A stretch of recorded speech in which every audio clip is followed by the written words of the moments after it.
memang kita harus sering melihat bagaimana korelasi antara dasolen, norma-norma yang memang harus dilakukan, dengan dasain atau fakta kenyataan sehari-hari.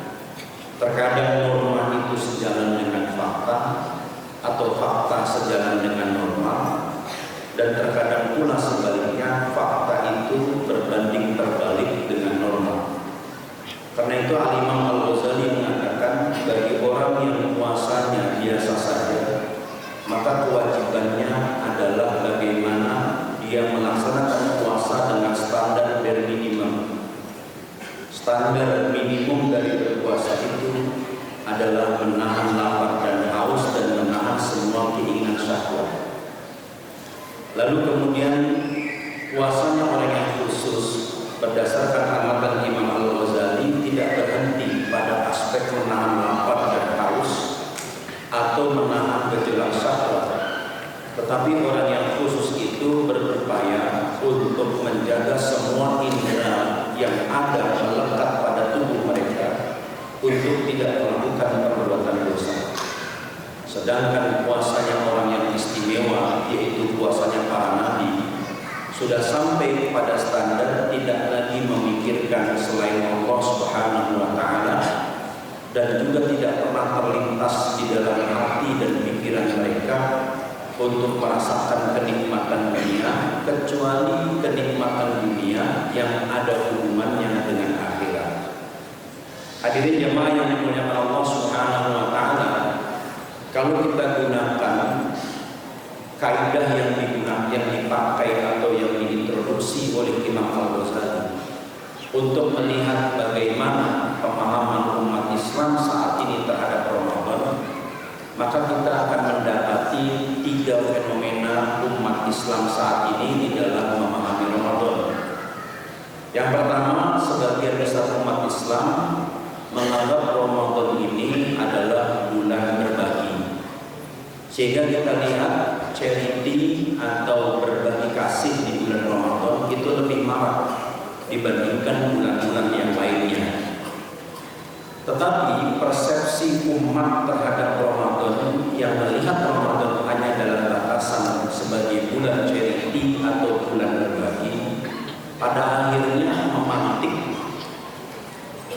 memantik atau mendorong sebagian orang yang hanya berusaha mencari keuntungan materi. Ada sekelompok orang dari satu wilayah di Cirebon, saya katakan namanya wilayah Tegal Kubu, karena wilayah ini terkenal dengan penduduknya yang berprofesi sebagai pengemis. Mereka mengemis bukan karena susah, tapi justru mereka jadikan tindakan meminta-minta itu sebagai mata pencaharian. Sedangkan kalau kita lihat langsung di tempat asal mereka, mereka mempunyai sawah dan rumah-rumah yang lumayan mewah. Nah, setiap bulan Ramadan, serombongan orang dari satu desa di Tegal Kubu ini datang ke Jakarta. Ada juga mereka yang mencari profesi atau mencari perhatian orang di lampu-lampu merah di Kota Depok, dan mereka berdiam di Jakarta sampai malam takbiran, dan itu lumayan mereka mendapatkan hasil sampai di 90 juta rupiah menurut laporan dari Transtip atau Satpol PP. Ini konsep Ramadan yang melihat, yang memahami Ramadan sebagai bulan berbagi. Lalu kemudian sebagian umat Islam memahami Ramadan itu sebagai bulan meningkatkan omset. Dan kita tahu selama Ramadan ada peningkatan omset penjualan, terutama penjualan kuliner. Ada fenomena takjil work sekarang ini, sehingga yang bikin seru Ramadan itu adalah berebut takjil, dan ini pada akhirnya menarik rasa ingin tahu penganut agama lain bagaimana vibes-nya, bagaimana rasanya untuk terlibat dalam takjil work. Akhirnya Ramadan itu menjadi festival kuliner. Berbagai macam makanan baru itu muncul, sehingga umat Islam itu lebih fokus kepada takjil dan buka puasa dibandingkan meningkatkan kualitas. Lalu kemudian yang ketiga, orang melihat Ramadan itu sebagai bulan penyiksaan, sehingga seolah-olah menahan lapar dan haus itu adalah penyiksaan. Padahal lapar dan haus itu merupakan pintu pertama untuk bisa meraih happiness. Karena tidak ada yang namanya kebahagiaan tanpa kita melewati lebih dahulu yang namanya penderitaan. Mahasiswa yang sedang menyusun skripsi, saya tahu bagaimana beratnya menyusun skripsi. Menghadapi pembimbing yang susah untuk dijumpai, lalu setelah selesai bab per bab harus direvisi dari bab pertama. Itu ngeselinnya bukan main, saya paham itu.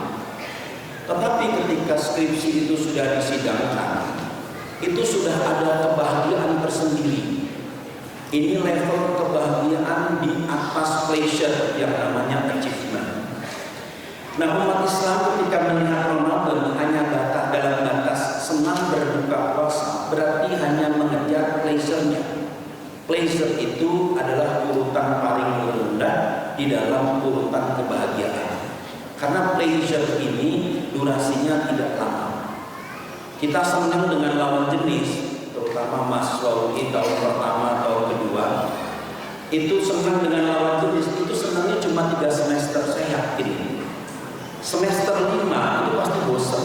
Kenapa? Begitu dilihat ada yang cantik tapi membosankan, muring dilihatnya, ada. Gitu kan?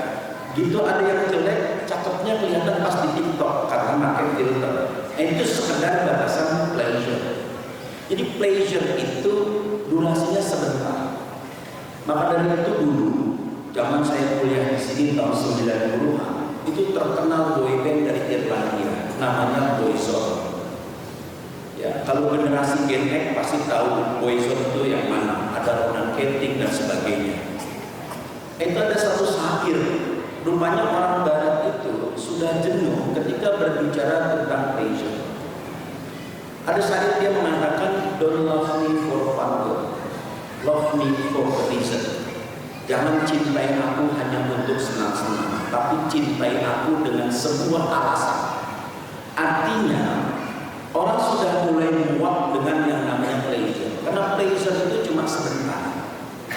Nah, maka Ramadan ini mengajak kita untuk sampai kepada eternal happiness, yaitu kebahagiaan yang sifatnya abadi. Nah, ini dikatakan oleh Nabi SAW di dalam hadis yang diriwayatkan oleh Imam Al-Bukhari, "Lis-shaimi farhatani," bagi orang yang berpuasa ada 2 kebahagiaan. Farhatun inda iftarihi, kesenangan kebahagiaan ketika dia berbuka, ini batasan pleasure.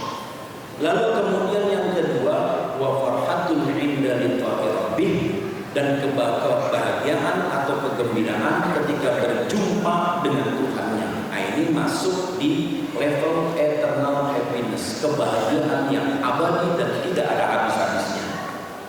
Hadirin jamaah yang dimuliakan Allah, karena 3 cara pandang umat Islam terhadap puasa tadi, maka umat Islam hanya mendapatkan material benefit dibandingkan spiritual benefit. Jadi kita sering melaksanakan puasa, yang kita dapatkan hanya material benefit. Ya, spiritual benefitnya sama sekali nol. Ini ditunjukkan dengan makin tingginya angka korupsi di negara-negara Muslim seperti Indonesia. Maka kalau muncul pertanyaan, kenapa orang Islam di Indonesia sering berpuasa tapi praktek korupsi tetap subur?